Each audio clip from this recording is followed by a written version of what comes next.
Hey, you're watching Style Minute. I'm your host, Craig Stokes. Today on Style Minute, we're talking about coordinating your belt with your shoes. Every day when we wake up, we put on our pants, we put on our shoes, and we have to put on a belt.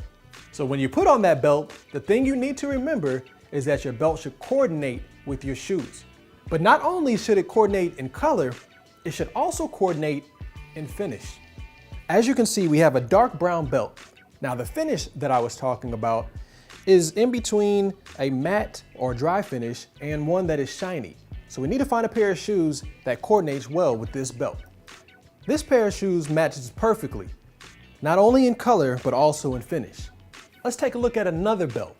As you can see here, this belt is a lighter brown. The finish is slightly more shiny than the last. So let's find a pair of shoes that coordinates with this belt.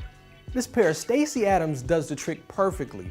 Not only does it coordinate in the color, but once again, it coordinates in the finish of the belt. If you don't have a lot of money in your budget to buy belt after belt after belt, I recommend picking up a reversible belt. On one side, you have a dark brown that also could pass off for a burgundy. You flip it around and you have a black belt.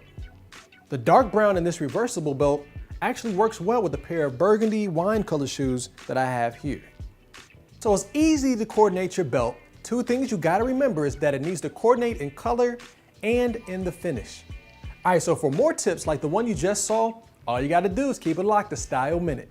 Be sure to follow me on Twitter @Craig Stokes. Subscribe to the videos on YouTube and iTunes, become a fan on Facebook, and definitely keep it locked to StyleMinute.com.